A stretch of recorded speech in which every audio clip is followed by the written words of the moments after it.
Welcome back to the program, ladies and gentlemen. And as we're dealing with the election and the aftermath of the terrorist attacks in New York, New Jersey, and up in Minnesota, we hear the call from Hillary Clinton and from President Obama talking about we need to reach out to moderate Muslim voices to try and counteract the negative, nasty, extreme message, especially out on social media, because after all, this is a war on narratives.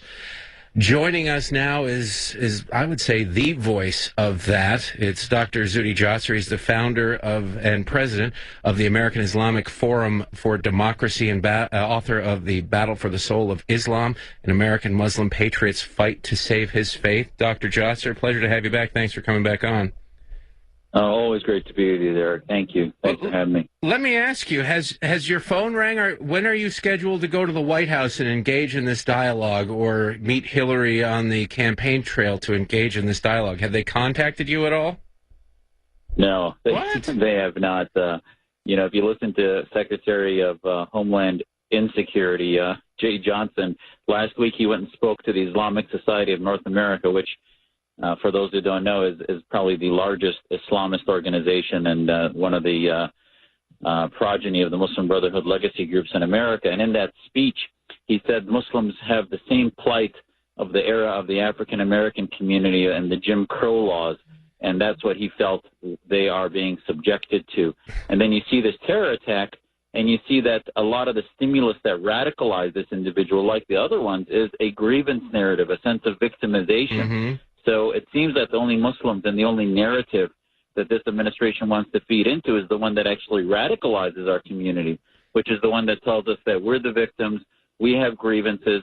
It soaks up the bandwidth of most of our attention so that we don't pay attention to the needs to reform, the needs to be pro-American, and do away with the misogyny, the anti-Semitism, and the other ideas that actually are plaguing our community and radicalizing Muslims. Why would you, I'm asking you to put yourself in their mind, but we see that all the time, and it really is a narrative. When there is a terrorist attack, the American people are immediately scolded. Don't go out and commit hate crimes against Muslims. Don't do it, as if we're just one snap away from going out in mass and doing that, even though the statistics show that, and I read the FBI statistics yesterday on the show, in 2014, last year for which data is available, 58.2%, I believe it was, of religious-based hate crimes were perpetrated against Jews. And second was Muslims at 16.8%, I believe it was. But we get this narrative in our minds, helped by the media and by people like the president and Jay Johnson, that we are just a horrible racist country that are one snap away from committing mass genocide. That, I think, empowers, or not empowers, but pollutes people's minds so that when something doesn't go their way, it's not because either they did something wrong or maybe there was somebody better for a job or what have you. It can immediately be ascribed to bigotry, and that stirs anger. Does that help lead to radicalization? It does, and I'm waiting for the moment when they're going to say, well, let's not profile and let's start registering people who purchase pressure cookers, because the last three were done with pressure cookers. I mean, it's constantly about the political center of gravity, that how can they say that they're checking off the box of the minority? And by the way, as an American Muslim, I see their position as very bigoted, because when the president went to a mosque in February, he went to one that separates men and women and didn't really talk about the equality of men and women. He holds Muslims accountable to much lesser standards. It's sort of this bigotry of low expectations. Prime Minister Trudeau in Canada did the same thing last week. He went to a misogynist mosque, and he even referred to the women on the balcony where they can't even be on the same floor as the women upstairs. And it's just so patronizing. And the bottom line is, it's because there's only 3 or 4 million Muslims in America. They want to use it no different than they do the Black Lives Matter movement to say that they protect minorities. Forget facts. Forget the fact that a quarter of the world's population is Muslim, and therefore the same struggles that we are undergoing in the Muslim community domestically are the same ones globally. So forget that there's just 3 to 4 million. They don't want to pay attention to the fact that the elephant in the room are countries like Saudi Arabia, Iran, the Islamic Republic of Pakistan, hundreds of millions of Muslims, and countries with large populations where we don't want to alienate them. So therefore, we let the mafia of those countries tell us what we can and cannot say about Islam, and it also then appeases the minority. So he checks both boxes, where he appeases dictators abroad and ignores the prisoners of conscience there, and also lets the Islamist groups in America that are part of the petro-Islam lobby dominate our community, and through a bigotry of low expectations ignores the reformers as if we don't exist here in America. See, now, Dr. Jasser, my guest is Dr. Zuhdi Jasser, founder and president of the American Islamic Forum for Democracy. I can see why this White House wouldn't be calling you, because you're speaking far too much common sense and applying it to your struggle. But as the president of the American Islamic Forum for Democracy, you are engaged with other Muslims around the country who feel, as you do, that Islam needs to be reformed from within. It's being hijacked by radicals. While you haven't been called by the White House or the Clinton campaign, surely, since the president and Mrs. Clinton are so interested in engaging with moderate Muslims to combat extremism, some of your colleagues had to have been contacted, correct? No, and that's actually even more amazing. As you look at people like Ezra Nomani, who is a liberal, registered Democrat on MSNBC and other stations frequently, but she calls out the administration. She's been on Bill Maher's show. Raheel Raza from Toronto runs Muslims Facing Tomorrow, also a liberal, has been on Bill Maher's show frequently, loves her faith, and yet talks about the need for reform and did a documentary called The Honor Diaries, where 9 Muslim reforming women who lead different organizations, humanitarian organizations, and that documentary was targeted by Islamist groups as Islamophobic, et cetera, when in fact it was all narrated by Muslim women. And so the bottom line is that it's not just the president, it's who's whispering into his ear our Muslim Brotherhood Islamist apologists that intentionally shut the doors from us. And to them, diversity is about ethnic or national origin diversity. So as long as they have Pakistanis, Saudis, Iranians represented, they don't care. That's diversity versus true diversity, which is ideological within the community, left versus right versus conservative, liberal, gay rights. I mean, there's a couple of gay imams in America that have also not been in the White House, which is very bizarre. Well, it's a chess game of priorities with progressives, Dr. Jasser. Now, as we go forward, what do you view as your biggest obstacle? The media and the White House's unwillingness to even acknowledge your existence, or do you view the I guess you quantify it, or the radical ideology that is bastardizing your religion? I think the biggest obstacle is a focus in the media, government, and nationally to get a consensus that it's not all of Islam that's the problem, and it's not the denial that Islam doesn't have a problem, but Islam has a problem within. And then to say, for example, yesterday Soros said he was going to donate hundreds of millions into helping refugees.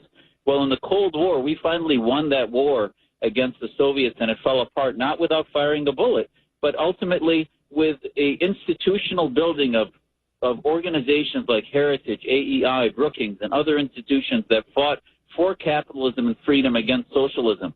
Right now, we have no resources to compare. The U.S. Information Agency doesn't exist. Public diplomacy has ended. There's no radio-free Islam in the Middle East.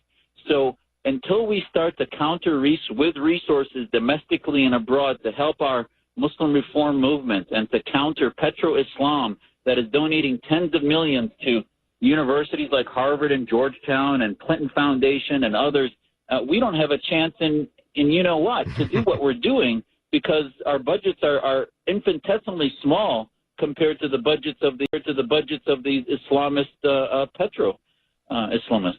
But they get the radicals in the Muslim Brotherhood. They get their money. Is it mostly from Saudi Arabia?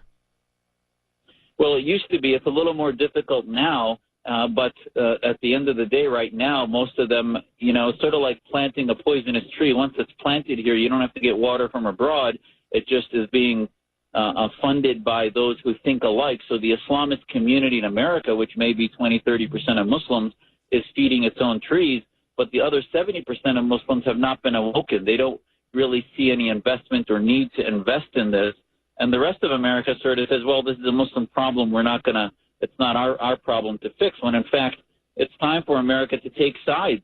We are going to be collateral damage to this war that's happening within the House of Islam unless they start to invest within the Muslim community with those who share our values. And it's right now the Islamists, they do work. I mean, I have always called for the Council on American Islamic Relations to register under the Foreign Agency Registration Act because of their foreign entanglements with Turkey. Turkey just built a huge mosque in Baltimore, right near you there, and it is not being exposed as I think, a foreign establishment on our soil. Well, let's talk about Turkey for a second, because there was an alleged attempted coup. Erdogan is cracking down. A member of NATO is becoming extremely friendly with radical Islam. Why is that not a bigger story? Well, because the narrative about what democracy is that it's somehow simply elections. And the Egyptians proved that that's majoritocracy or mobocracy. And the AKP of Turkey, since 2002, when they took over, Erdogan said democracy is like a train. He said you ride it until you get where you want to go, and then you get off. And that's the problem, is that we have, even under President Bush, the democracy of Iraq was defined as that image of the purple finger of voting. Yes, voting is one small part of it, but what makes America work is not our elections. It's our separation of powers, and it's the protection of our minorities through the Bill of Rights and the First Amendment. And that the fact that at the end of the day, it's the Supreme Court that maintains the rule of law in America. So, this is the issue, is that we're not defining democracy as liberty and freedom. We're not holding Turkey and other countries accountable to the Universal Declaration of Human Rights. Turkey did this sort of Reichstag fire of a coup where they cleaned out 22,000 professors out of their university the week after that so-called coup happened in order to maintain. Erdogan has turned into not only an Islamist party ideologue, but he's actually turning into a godlike figure. If you look at some of the media of his own media that is spreading throughout Turkey. Last question for you, Dr. Jasser. I saw you speak the last weekend at the Values Voters Summit. You're welcomed into a group of Christians as a Muslim man. So there is hope out there in this country. Give us, if you can, an example of hope in the world that people concerned with these issues can sort of at least go, well, at least this is something we can get behind. This is something that will relieve some of this anxiety or what have you. What's good out there? Well, it's amazing. I think what's good is two areas, Tunisia and Bangladesh. Tunisia had a second election. The first election after the Arab awakening was won by the Islamists, the bad guys who believe in theocracy. But then December 31st, 2014, Ennahda, the Muslim Brotherhood group, basically lost to the secularists. And that's why ISIS is trying to infiltrate there. And they had a second revolution there, which was done democratically, and the secularists won because they figured out they had to unify versus the Islamists.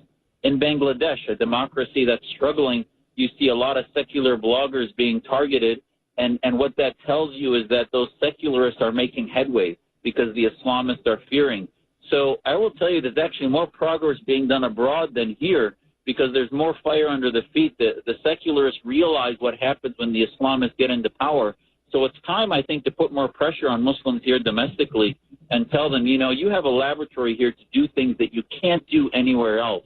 It's time to take ownership that the radicals like the bomber in New York and the stabber in Minnesota are swimming in a pool of ideas that we are festering here, and we need to counter and create movements that protect and believe in America, that counter not only the tactic of terror, but counter the ideas of the supremacy of the Islamic State that we need to defeat ideologically in the souls of Muslims globally.